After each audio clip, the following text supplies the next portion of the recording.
Bienvenue sur le Path of Faith, où nous nous aventurerons dans un voyage de découverte spirituelle, guidé par la foi et la sagesse de Jésus-Christ.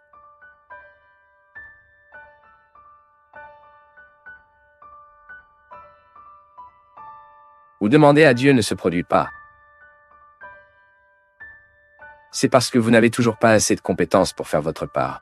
Avez-vous joué que parfois nous demandons à Dieu de faire de nous des patients?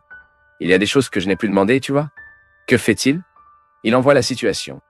Le matin, je le fais soudain, mon Jésus m'aide à être patient. D'accord. Et une demi-heure plus tard vient ça... Ouais, tu comprends tout.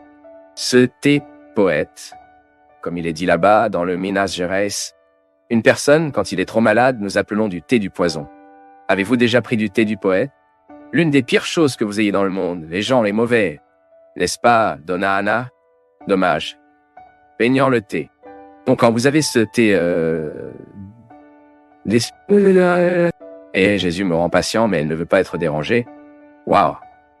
Comment allez-vous devenir patient si vous ne passez pas par l'expérience de trouver une mi-chemin ennuyeuse et de faire de la patience avec ennuyeux? Alors, demande à Dieu, moi, mon Jésus me fait généreux, non? Mais ensuite, vous commencez à vous cogner tout le temps. Pourriez-vous m'aider ici? Parfois, tu ne le fais même pas, ce n'est pas financièrement. Ça m'aide à résoudre ce problème là-bas? Oh, maintenant, je ne peux pas, je n'ai pas le temps. Mais le matin, il a demandé à être généreux, d'avoir un bon cœur. Ouais, la veste que ma mère nous a appris quand elle était petite. Sacré-Cœur de Jésus, rend notre cœur similaire au vôtre. Soyez prudents. Voyez lorsque vous priez. Méfiez-vous de ce que vous demandez Dieu, parce qu'il le fait, et parfois cela ne se produit pas. C'est parce que vous n'avez pas encore eu le courage de mettre votre rôle dans l'histoire. Et ça marche vraiment, les gars. La prière est via. Va et va. Dieu ne fait pas tout pour nous. Non. Il y a des choses que seul Dieu peut faire, et il y a des choses que nous ne pouvons accomplir. Et il ne va pas en ce qui est le nôtre. La responsabilité que j'ai face à ce que je demande est la mienne. Monsieur, tu m'as faim. Ne me laissez pas mourir de faim. Ensuite, il vous donne de la santé pour que vous puissiez travailler. Seigneur, ne me laisse pas mourir malade. Cela vous donne de la santé. Mais maintenant, cela prendra soin. Monsieur, rendez-moi patient. Il vous donne un ennuyeux de l'accueil pour que vous soyez patient avec lui et de l'exercice. Seigneur, me rende généreux. Il mettra beaucoup de pauvres qui ont besoin de votre côté, et vous devrez réagir devant ce que vous avez prié. Alors Dieu le fait quand nous ne demandons pas. Il fait, faites-vous quand nous demandons? Faites-le aussi. Seulement il y a un détail. Dans tout ce qu'il fait sans que nous demandons ou quand nous le demandons, il nous demandera une autre partie de ce que nous avons prié. Si nous lui demandons, vous pouvez être sûr qu'il nous demandera également quelque chose. L'Église nous invite à vivre. En ce fort temps de conversion, quel est le spécifique de notre vie chrétienne? Notre union, notre lien avec Jésus. Plus Jésus vit en nous, plus notre condition d'être chrétien est grande.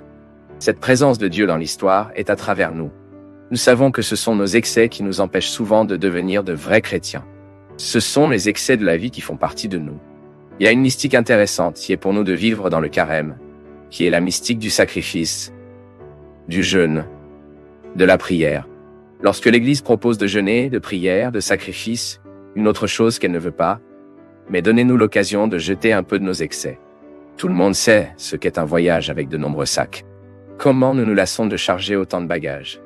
Parfois dans la vie, la même chose se produit. Nous devenons lourds pendant que nous vivons. Nous serons excès, et de temps en temps le sacrifice. Le jeûne, la prière nous signale à ce que nous devons partir. Le sacrifice pour lui n'a aucun sens. La restriction d'aujourd'hui m'apprend une discipline nécessaire à la vie chrétienne. La discipline est un mot que nous cessons de vivre plusieurs fois. Nous ne voulons pas beaucoup de discipline, pourquoi? Parce que la discipline nous exigera.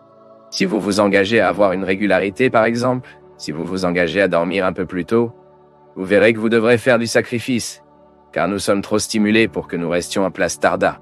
Et la discipline de dormir tôt, elle est trop bonne pour le cœur. Elle est trop bonne pour sa santé. Vous aurez un cœur plus sain. Les médecins nous enseignent que de nombreux problèmes cardiaques sont directement liés au manque de sommeil. Le stress, la dépression naissent souvent dans un mode de vie irrégulier. Vous voyez que dans le carême, nous faisons de l'exercice dans le sacrifice.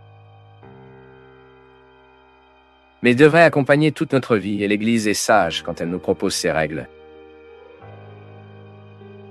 cette façon intéressante de couper les excès. Le carême est le temps de jeter certains de nos excès, de jeter un peu de ce qui nous pesait. Je me souviens que nous avions toujours l'habitude, alors que c'était au cours de l'année, alors que nous allions changer la série, que nous avons pris les vieux livres, qui n'étaient plus utilisés à l'école, nous avons toujours réussi à tout faire passer. Quelqu'un en aura besoin, et ma mère nous a toujours appris cela. Ce livre dont vous n'avez plus besoin, alors passez à ceux dont vous avez besoin pour que le nouveau puisse arriver. Parce que sinon nous n'avons pas d'espace dans le sac à dos, il n'y a pas de place dans les bagages pour tant de choses, est-ce vrai? Plusieurs fois dans notre vie spirituelle, la même chose se produit. Nous cessons de recevoir la nouvelle, c'est parce que nous incisons pour garder nos pieds de ces vieux. Le comportement est la même chose. Si nous avons besoin d'avoir une nouvelle position face à la vie, nous devons trouver un moyen de jeter cette ancienne position. Car sinon, le nouveau ne prévaudra pas. Et l'Église nous enseigne que nous avons toute une instrumentale de la vie chrétienne pour nous aider à couper ces excès. L'Eucharistie, la vraie présence de Jésus, l'opportunité que nous avons de nous configurer à Christ en recevant l'Eucharistie en moi. Je me fais ce que je reçois. C'est beau. Jésus est vivant dans mon cœur chaque fois que j'approche de l'autel du sacrifice. Confession, quand je jette mes péchés, quand je dis au prêtre les péchés, mes poids et je reçois l'acquittement, je reçois un nouveau certificat de naissance. C'est comme si Dieu m'avait donné l'occasion de naître de nouveau. Tous mes péchés sont acquittés. Et là, je reçois une nouvelle opportunité de vie. La prière, soit par la parole, soit par des prières traditionnelles, soit par la prière spontanée, sont des liens que je peux vivre avec le cœur de Dieu. Je suis très motivé à en parler. Nous laissons de plus en plus la parole de Dieu de côté. Cela ne fait pas souvent partie de nos vies. Notre vie est occupée. Nous n'avons plus ce temps pour nous arrêter, pour refléter l'évangile de l'époque. Je me souviens qu'au début de la marche, c'était une habitude que j'aimais avoir chaque matin. Méditer l'évangile de jour. Cela ne signifie pas la méditation de la masse, un moment de masse. Non, un instant à part. Habituellement, lorsque nous allons à la messe, nous devons déjà être d'humeur à l'évangile de l'époque. Les gars, ça ne coûte rien. Parfois 2 minutes suffisent pour que nous lisons l'évangile. Le matin, juste au moment où nous nous sommes réveillés, pour prendre des connaissances avec la parole que l'Église a choisi de guider tous les chrétiens du monde entier. En lisant l'évangile de l'époque, vous êtes en communion avec toute l'Église du monde. Le même évangile qui se prononce ici, qui est proclamé ici, est proclamé en Europe, en Asie. Nous sommes en communion. Et cette parole de Dieu est une référence pour ma transformation. Quel est notre modèle de conversion? C'est Jésus. Jésus est notre référence humaine. C'est là que nous faisons attention. Nous voulons avoir un cœur similaire au sien. Et la meilleure façon de le savoir est à travers le mot. Toute la prédication de l'Église tourne autour du mot. Nous annonçons Jésus vivant, élevé, et l'un des endroits où nous avons cette résurrection, cette présence vivante, est le mot. Ensuite, vous verrez que pendant le carême, vous pouvez intensifier. Cela ne signifie pas qu'il n'est que dans le carême. Dans le carême, nous intensifions ces opportunités que Dieu doit entrer dans nos vies, agir dans nos cœurs, changer notre façon d'être façon. Vous pouvez être sûr que beaucoup ira mieux dans votre vie lorsque vous permettez à Dieu que ce soit en vous. Vous pouvez voir, mon peuple. Habituellement, nos souffrances naissent des régions de nos vies et de nos cœurs où Dieu est absent. Parce que si Dieu ne remplit pas l'espace, nous trouverons un moyen de se remplir de ce qui est humain, de ce qui est fragile. Et généralement, ce qui est humain et fragile ne nous soutient pas pendant longtemps. Maintenant, ce qui est humain est fragile, mais sous le commandement de Dieu, cela durera. Pourquoi? La bénédiction et la grâce de Dieu nous soutient en ce moment. Je continue à avoir tous les péchés du monde, toutes les limites du monde, vous aussi. Mais la certitude que nous ne nous perdons pas contre Dieu et que cela nous donne une garantie afin que nous n'arrêtons pas de continuer. Et le carême est ce moment spécial que l'Église nous appelle, ouvre nos yeux sur ce que nous laissons de côté. Et il est toujours bon pour nous de prendre conscience de ce que nous oublions notre vie chrétienne, afin que nous puissions reprendre. Reprendre ses engagements envers Dieu, c'est lui donner l'occasion de continuer à agir et de travailler sur nous. Je me souviens que ce que je vous dis est aussi pour moi. Je ne donne pas des formules magiques prêtes à l'emploi. Non. Tout ce que nous prêchons, tout ce que nous disons ici, de la vie des gens, de cette vie partagée que nous avons ici dans le programme de direction spirituelle, est, tout d'abord, un exercice que j'ai également besoin de vivre.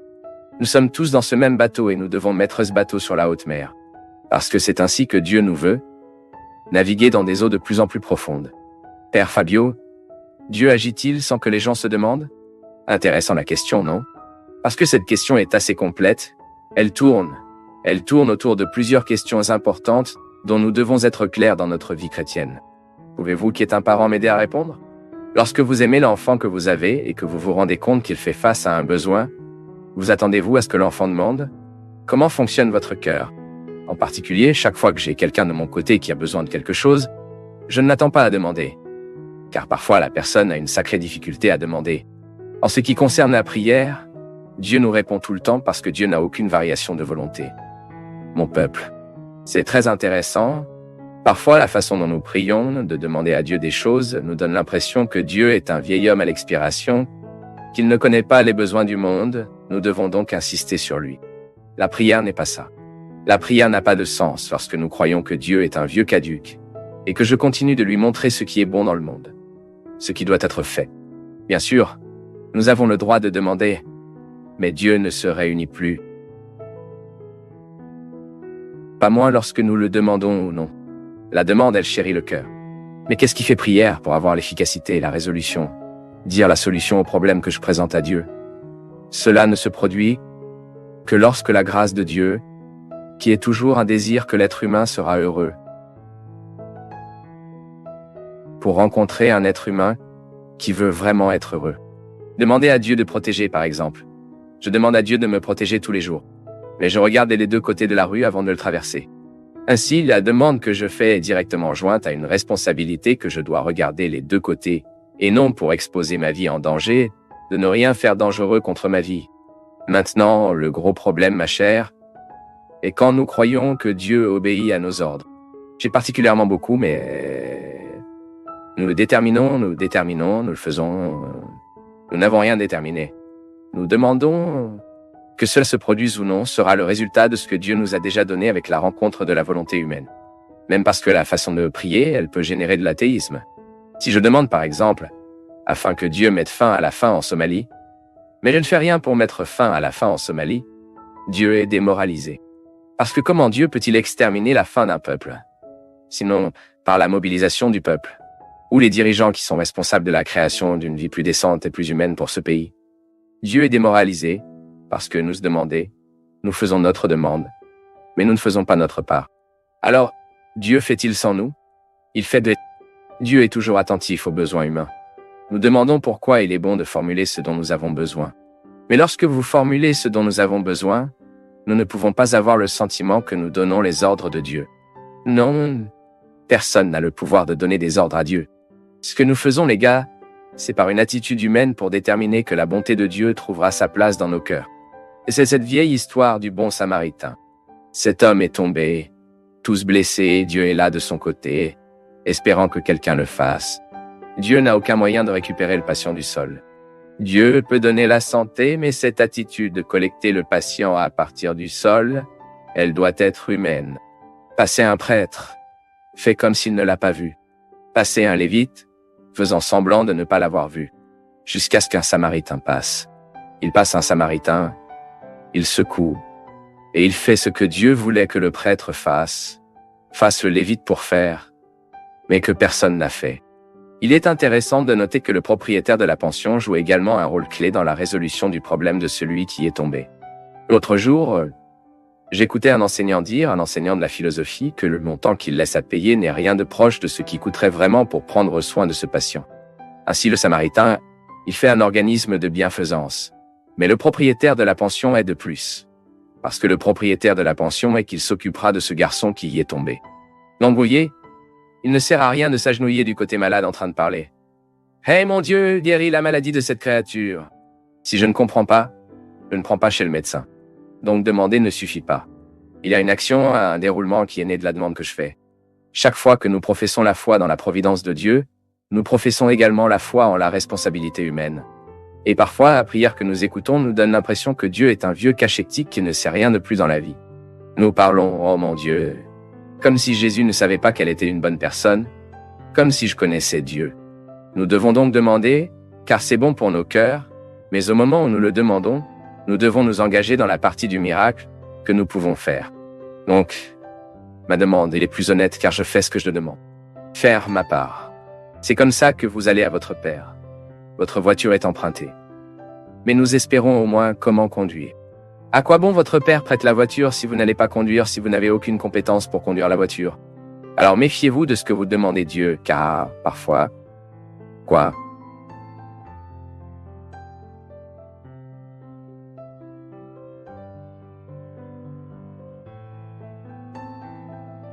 Vous demandez à Dieu ne se produit pas. C'est parce que vous n'avez toujours pas assez de compétences pour faire votre part. Avez-vous joué que parfois nous demandons à Dieu de faire de nous des patients? Que fait-il? Il envoie la situation. Le matin, je le fais soudain, mon Jésus m'aide à être patient. D'accord. Une demi-heure plus tard vient ça. Ouais, je comprends tout. Ce thé poète, comme il est dit là-bas dans le Minas Gerais. Une personne, quand il est trop malade, nous appelons du thé du poison. Avez-vous déjà pris du thé du poète? L'une des pires choses que vous ayez dans le monde, les gens, les mauvais N'est-ce pas, Donna Anna? Dommage, peignant le thé. Donc, quand vous avez ce thé Douda qui mesure 1 mètre et juste à vos côtés, Jésus me rend patient, mais elle ne veut pas être dérangée. Waouh! Comment allez-vous devenir patient si vous ne passez pas par l'expérience de trouver une mi-chemin ennuyeuse et de faire de la patience avec ennuyeux? Alors demande à Dieu, moi, mon Jésus me fait généreux, non? Mais ensuite, vous commencez à vous cogner tout le temps. Pourriez-vous m'aider ici? Parfois tu ne le fais même pas, ce n'est pas financièrement. Ça m'aide à résoudre ce problème là-bas. Oh, maintenant je ne peux pas, je n'ai pas le temps. Mais le matin, il a demandé à être généreux, d'avoir un bon cœur. La veste que ma mère nous a appris quand elle était petite. Sacré cœur de Jésus, rend notre cœur similaire au vôtre. Soyez prudents. Voyez, lorsque vous priez, méfiez-vous de ce que vous demandez Dieu, parce qu'il le fait, et parfois cela ne se produit pas. C'est parce que vous n'avez pas encore eu le courage de mettre votre rôle dans l'histoire. Et ça marche vraiment, les gars. La prière est va et va. Dieu ne fait pas tout pour nous. Non. Il y a des choses que seul Dieu peut faire, et il y a des choses que nous ne pouvons accomplir. Et il ne va pas dans ce qui est le nôtre. La responsabilité que j'ai face à ce que je demande est la mienne. Monsieur, j'ai eu ma faim. Ne me laissez pas mourir de faim. Ensuite, il vous donne de la santé pour que vous puissiez travailler. Seigneur, ne me laisse pas mourir malade. Cela vous donne de la santé, mais maintenant cela prendra soin. Monsieur, rendez-moi patient.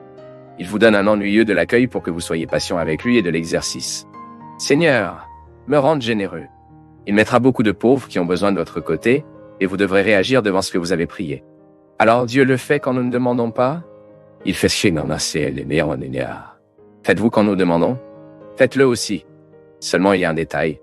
Dans tout ce qu'il fait, sans que nous demandons ou quand nous le demandons, il nous demandera une autre partie de ce que nous avons prié. Si nous lui demandons, vous pouvez être sûr qu'il nous demandera également quelque chose. L'Église nous invite à vivre en ce fort temps de conversion. Quel est le spécifique de notre vie chrétienne?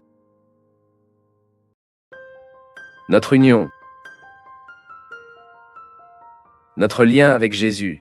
Plus Jésus vit en nous, plus notre condition d'être chrétien est grande. Cette présence de Dieu dans l'histoire est à travers nous. Nous savons que ce sont nos excès qui nous empêchent souvent de devenir de vrais chrétiens. Ce sont les excès de la vie qui font partie de nous.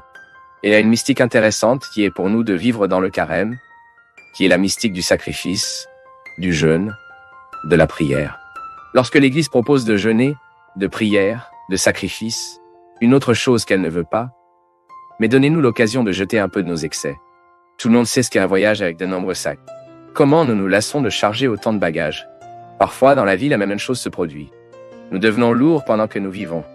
Nous serons excès, et de temps en temps le sacrifice, le jeûne, la prière nous signale à ce que nous devons partir. Le sacrifice pour lui n'a aucun sens. La restriction d'aujourd'hui m'apprend une discipline nécessaire à la vie chrétienne. La discipline est un mot que nous cessons de vivre plusieurs fois. Nous ne voulons pas beaucoup de discipline, pourquoi? Parce que la discipline nous exigera. Si vous vous engagez à avoir une régularité, par exemple, si vous vous engagez à dormir un peu plus tôt, vous verrez que vous devrez faire du sacrifice. Car nous sommes trop stimulés pour que nous restions en place tarda. Et la discipline de dormir tôt, elle est trop bonne pour le cœur, elle est trop bonne pour sa santé, vous aurez un cœur plus sain. Les médecins nous enseignent que de nombreux problèmes cardiaques sont directement liés au manque de sommeil. Le stress, la dépression naissent souvent dans un mode de vie irrégulier. Vous voyez que dans le carême, nous faisons de l'exercice dans le sacrifice, mais elle devrait accompagner toute notre vie. Et l'Église est sage quand elle nous propose ces règles, cette façon intéressante de couper les excès. Le carême est le temps de jeter certains de nos excès, de jeter un peu de ce qui nous pesait. Je me souviens que nous avions toujours l'habitude, alors que c'était au cours de l'année, alors que nous allions changer la série, que nous avons pris les vieux livres, qui n'étaient plus utilisés à l'école, nous avons toujours réussi à tout faire passer. Quelqu'un en aura besoin, et ma mère nous a toujours appris cela. Ce livre dont vous n'avez plus besoin, alors passez à ceux dont vous avez besoin pour que le nouveau puisse arriver. Parce que sinon nous n'avons pas d'espace dans le sac à dos, il n'y a pas de place dans les bagages pour tant de choses, est-ce vrai? Plusieurs fois dans notre vie spirituelle, la même chose se produit. Nous cessons de recevoir la nouvelle. C'est parce que nous incisons pour garder nos pieds de ces vieux. Le comportement est la même chose. Si nous avons besoin d'avoir une nouvelle position face à la vie, nous devons trouver un moyen de jeter cette ancienne position. Car sinon le nouveau ne prévaudra pas. Et l'Église nous enseigne que nous avons toute une instrumentale de la vie chrétienne pour nous aider à couper ces excès. L'Eucharistie, la vraie présence de Jésus, l'opportunité que nous avons de nous configurer à Christ en recevant l'Eucharistie en moi. Je me fais ce que je reçois. C'est beau! Jésus est vivant dans mon cœur chaque fois que j'approche de l'autel du sacrifice. Confession, quand je jette mes péchés, quand je dis au prêtre les péchés,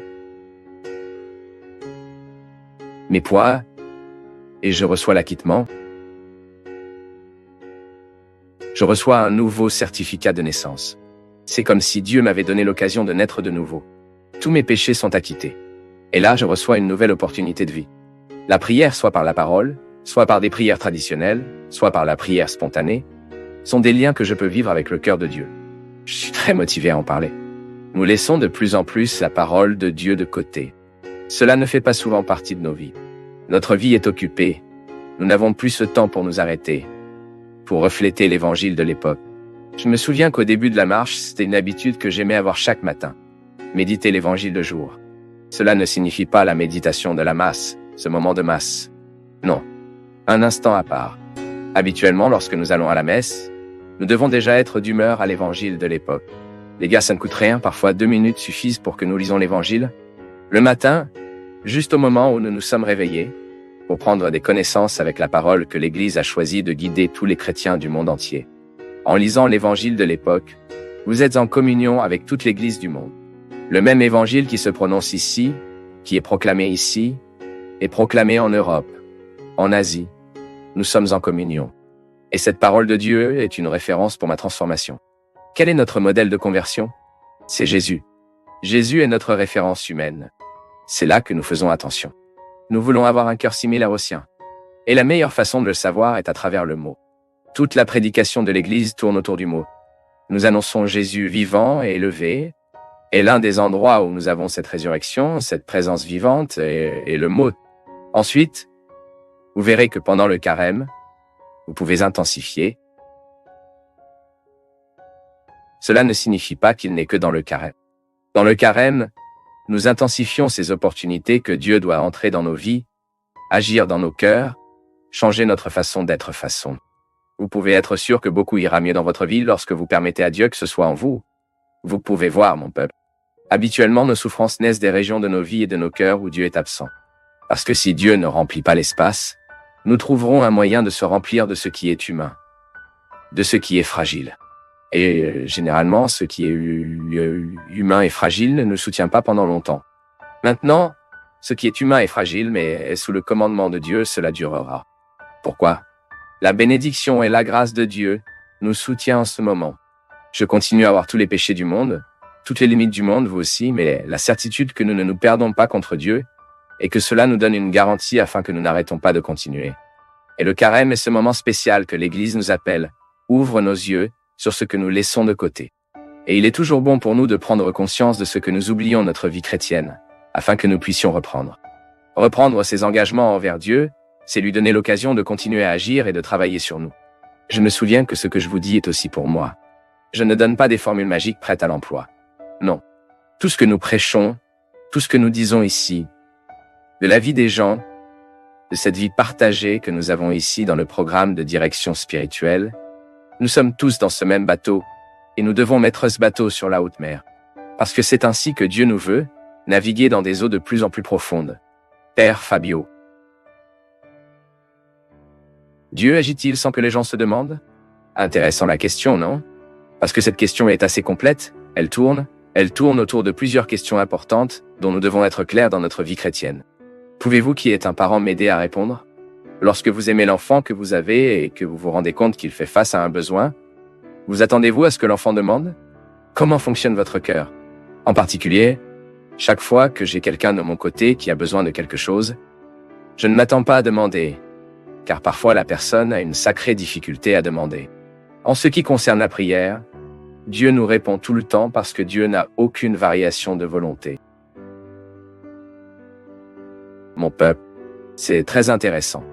Parfois, la façon dont nous prions de demander à Dieu des choses nous donne l'impression que Dieu est un vieil homme à l'expiration, qu'il ne connaît pas les besoins du monde. Nous devons donc insister sur lui. La prière n'est pas ça. La prière n'a pas de sens lorsque nous croyons que Dieu est un vieux caduc et que je continue de lui montrer ce qui est bon dans le monde, ce qui doit être fait. Bien sûr, nous avons le droit de demander, mais Dieu ne se réunit plus. Pas moins lorsque nous le demandons ou non. La demande, elle chérit le cœur. Mais qu'est-ce qui fait prière pour avoir l'efficacité, la résolution, dire la solution au problème que je présente à Dieu? Cela ne se produit que lorsque la grâce de Dieu, qui est toujours un désir que l'être humain sera heureux, pour rencontrer un être humain qui veut vraiment être heureux. Demander à Dieu de protéger, par exemple, je demande à Dieu de me protéger tous les jours. Mais j'en regarde les deux côtés de la rue avant de le traverser. Ainsi, la demande que je fais est directement jointe à une responsabilité que je dois regarder les deux côtés. Et non pour exposer ma vie en danger, de ne rien faire dangereux contre ma vie. Maintenant, le gros problème, ma chère, est quand nous croyons que Dieu obéit à nos ordres. J'ai particulièrement beaucoup, mais très peur de ce genre de prière. Nous déterminons, nous le faisons. Nous n'avons rien déterminé. Nous demandons. Que cela se produise ou non sera le résultat de ce que Dieu nous a déjà donné avec la rencontre de la volonté humaine. Même parce que la façon de prier, elle peut générer de l'athéisme. Si je demande par exemple afin que Dieu mette fin à la faim en Somalie, mais je ne fais rien pour mettre fin à la faim en Somalie, Dieu est démoralisé. Parce que comment Dieu peut-il exterminer la faim d'un peuple, sinon par la mobilisation du peuple?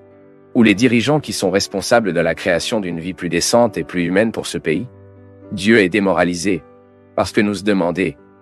Nous faisons notre demande, mais nous ne faisons pas notre part. Alors, Dieu fait-il sans nous? Il fait. Dieu est toujours attentif aux besoins humains. Nous demandons pourquoi il est bon de formuler ce dont nous avons besoin. Mais lorsque vous formulez ce dont nous avons besoin, nous ne pouvons pas avoir le sentiment que nous donnons les ordres de Dieu. Non. Personne n'a le pouvoir de donner des ordres à Dieu.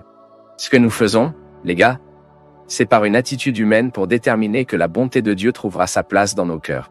C'est cette vieille histoire du bon samaritain.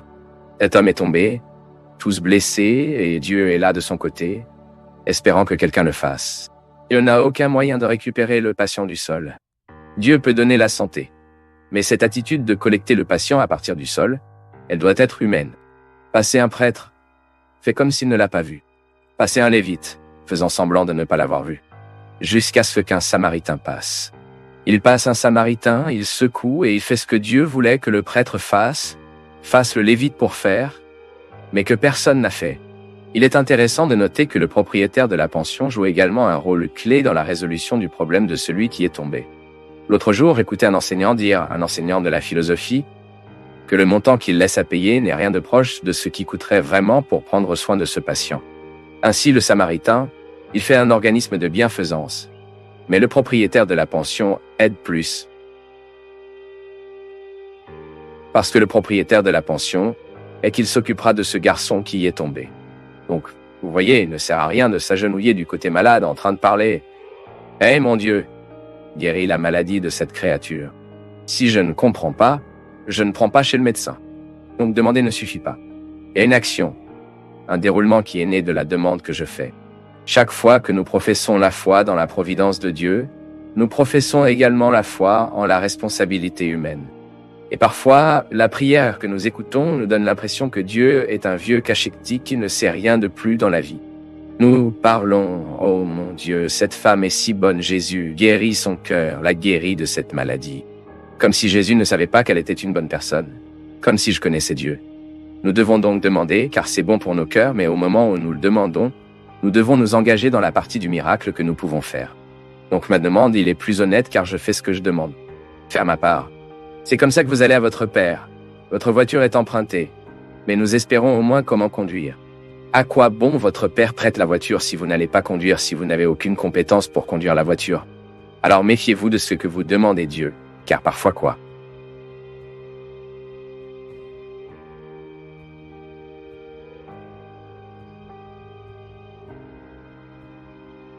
Tout d'abord,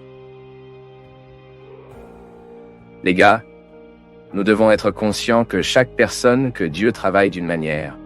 Il y a des œuvres que l'artiste se termine rapidement et il y a des œuvres que l'artiste prend un peu plus. La réalisation d'un travail se fait tout le temps des ébauches. Vous vous inquiétez souvent de votre texte final. Plusieurs fois, nous évaluons le texte final de la vie de l'autre, c'est ce que nous pouvons voir en conséquent.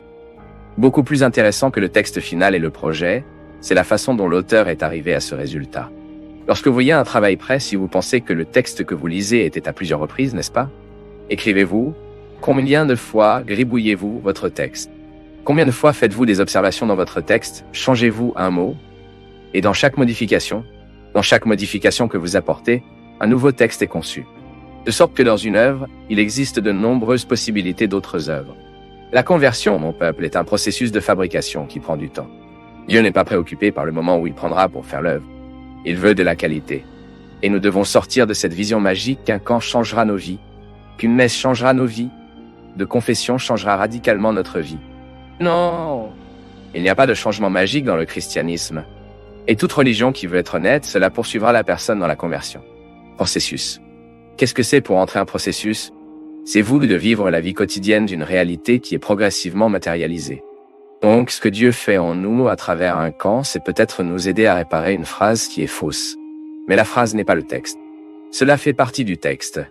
Ah, mais nous écoutons, et rien ne se passe en nous. C'est un mensonge. Il y a des mots, mon peuple, qui prennent du temps à s'épanouir en nous. Tout comme une graine prend du temps pour qu'elle puisse tourner, devenant une réalité fructueuse. Et souvent, les gens abandonnent le processus de conversion. C'est parce qu'ils veulent un résultat immédiat. Mais ce résultat immédiat ne se produit pas, et il n'est pas bon que cela vienne. J'ai très peur de ces conversions qui changent radicalement. La personne ne ressemble pas encore. Il ne parle à personne d'autre. Doivent être prudents. Parce que la conversion est vraie, car elle nous amène à la conscience que Dieu nous change et change dans les détails. Nous devons être conscients de toutes les ébauches de nos vies. Parce que souvent le sort de notre vie dépend de ce projet. Le sort du texte dépend de ce projet. Et la conversion est que vous rayez une nouvelle vie tout le temps. Vous n'êtes peut-être pas encore prêt pour le texte définitif. Il se peut que beaucoup de choses devront encore se produire. Aucun problème avec cela. Nous avons juste besoin d'avoir une patience historique avec notre processus de conversion et avec le processus de qui est de notre côté. Il ne sert donc à rien que vous pensez que votre enfant quittera des médicaments simplement parce que vous avez hospitalisé pour une clinique de toxicomanie. Non. Le souligner n'est que le début d'un processus qui prendra du temps. Il ne sert à rien de retirer le médicament de la poche de votre enfant. Vous devez en sortir. Enlever votre poche est très facile. Retirer les médicaments des poches et le jeter à la poubelle est très facile. Maintenant, supprimez-le de la dépendance au travail. Mais nous supprimons seulement la dépendance, cette réalité vicieuse. Quel que soit le moment où nous exerçons dans le processus de discipline quotidienne. Et la conversion de Geisa, c'est tout le temps de prendre possession de la discipline à vivre. Christian n'est pas né de la césarienne, j'ai dit. Qu'ici j'ai joué. Pourquoi? Comparé à la livraison, la césarienne est un médecin qui coupe le ventre et retire l'enfant. L'enfant n'a pas de travail pour naître. Maintenant, en accouchement normal, il souffre pour la mère. Il souffre pour le médecin. Il souffre pour l'enfant. Pour cette nouvelle vie pascale, le chrétien n'est pas né de la césarienne. Non. Notre accouchement est toujours douloureux. Notre naissance est toujours procédurale. Elle le fera lentement. Mais quand nous sommes nés, la mère obtient beaucoup plus de santé que lorsqu'elle fait la césarienne. Ce n'est pas comme ça. Je ne sais pas que cela a déjà accouché. L'accouchement normal est beaucoup plus sain dans la vie d'une femme. Claire! Pour nous aussi, le processus est comme ça. Plusieurs fois, nous insistons sur notre conversion par césarienne. Couper le ventre, larmes. Non, ce n'est pas comme ça. C'est le processus qui fait une différence. Et tout le temps que nous sommes en cours. Ces troubles sont votre processus d'adéquation. Quand êtes-vous en désordre? Lorsque vous êtes inapproprié. Je ne veux plus vivre comme ça, mais je ne sais pas non plus vivre d'une nouvelle manière, donc je suis inapproprié. Ensuite, vous cherchez un équilibre. Quand je me suis converti, je me souviens que j'étais une personne absolument ennuyeuse et désagréable. Pourquoi? J'avais perdu ma miséricorde, j'avais perdu mon humanité. Et Léo lui-même m'a parlé comme ça, mon fils. La religion vous fait mal. Méfiez-vous. Vous êtes moins amis avec vos amis. À cause de Dieu. Vous êtes moins patient avec des pécheurs. Ça ne peut pas être ainsi. Si vous voulez être un très bon prêtre, vous devrez être patient avec vos limites. Mais comme je ne suis pas patient, je n'étais pas impatient avec mes limites à ce moment-là, je pensais toute ma projection aux autres, donc je n'avais aucune patience avec les autres, parce que j'ai vu chez les autres ce que je n'aimais pas voir en moi. Alors quand je suppose mes limites et que je prends Hitler, je commence à m'adapter. Je commence à vivre ce processus de surmonter les insuffisances. Et la conversion est cela. Lorsque vous regardez la terre qui a été semée et ne voyez pas la graine pousser, nous dirigeons la tentation de penser que cela n'a pas fonctionné. Car notre vision est toujours très pessimiste. Oh, qu'il n'y a rien, je l'ai vu. Non, calmez-vous. La graine a le temps de porter ses fruits. Et le camp peut être une pluie rapide sur la graine que nous sommes. Le camp peut être une pluie plus longue sur nous. Peu importe le temps. Ce qui compte, c'est le processus. J'aimerais entendre votre opinion sur la véritable amitié. Avec qui pouvons-nous découvrir une véritable amitié? Regardez comme c'est beau, disant que j'ai toujours cru que dans la vie, dès le plus jeune âge, qu'il y a des gens dans notre histoire, qu'ils sont si fondamentaux. Si fondamentaux. Que nous ne pouvons plus dire le nom sans nous souvenir de son nom. Lorsque ce sont ces deux extrêmes qui sont capables de nous révéler qui nous aimons vraiment. Lorsque vous êtes trop heureux, ces gens que vous aimeriez avoir à vos côtés, pour voir les mêmes choses que vous voyez. Quand tu es trop triste, ceux que tu aimerais les gens qui tenaient dans sa main. Ensuite, vous identifiez vos vrais amis. Maintenant, pourquoi sont-ils restés? C'est un mystère. Nous ne savons jamais comment dire pourquoi cette personne est devenue amie avec nous. Peut-être parce qu'elle avait une plus grande sensibilité que les autres ne l'avaient pas fait. Peut-être parce qu'ils nous ont regardés d'une manière plus perfectionnée. Ils avaient plus de patience avec nous. Ils étaient plus calmes. Ce n'est pas comme ça. Les amis qui sont pour le reste de leur vie. Ce sont ceux que vous connaissez. Les gars, il est ennuyeux, il est malade. Mais je sais que quand j'ai besoin de lui, il est à mes côtés. Pas de gens comme ça. Juste pour cette raison. Nous soutenons les défauts des autres. Parce que nous savons que même si je suis dans la misère, il ne me quittera pas. Même si je perds tout ce que j'ai. C'est l'amour. Et il n'y a pas de condition. Je n'ai pas peur que l'autre ne me reçoive pas. Je n'ai pas peur que l'autre me traite de la même manière que je l'ai traité. Je n'ai pas peur que l'autre ait une résistance à moi. Non. L'amour que je sais qu'il a pour moi me donne le courage d'appeler au milieu de la nuit et de dire que j'ai besoin de vous maintenant. Même si vous n'avez pas eu l'occasion de m'avoir à vos côtés au moment où vous aurez besoin. C'est la relation que nous avons avec Jésus, non?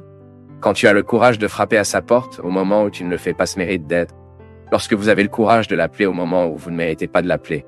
C'est un vrai ami. C'est à ce moment-là que cela ne dépend pas du temps. Combien de fois vous ai-je appelé?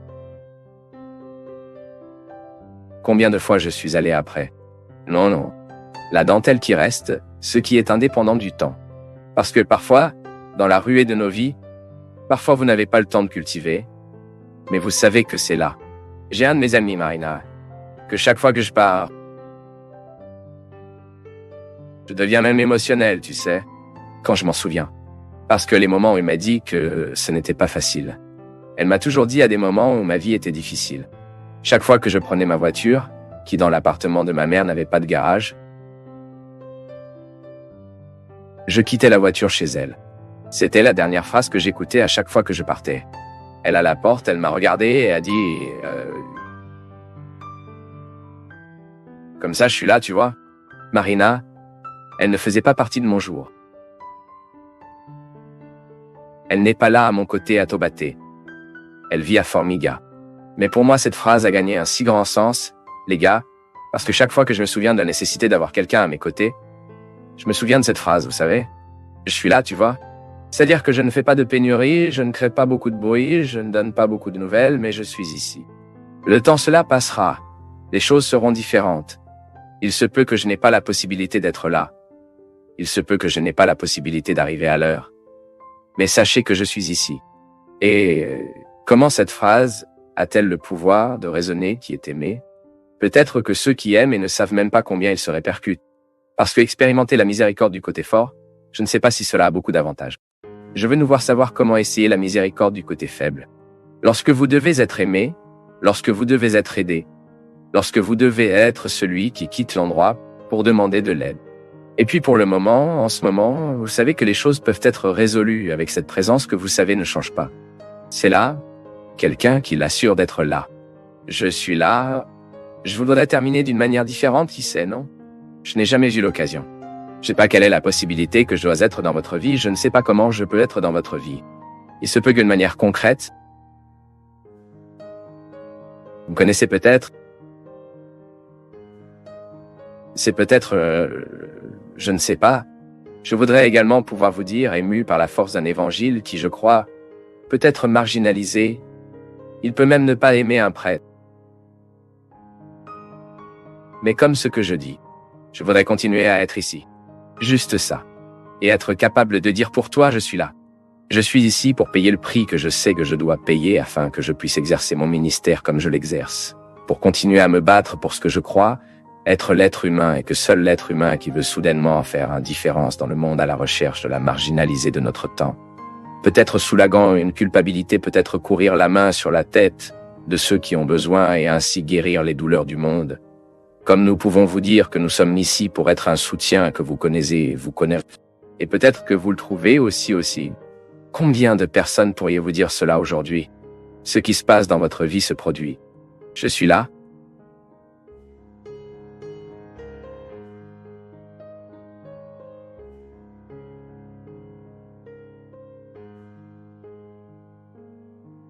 C'est un grand plaisir pour nous tous du Path of Faith d'être avec vous en ce moment.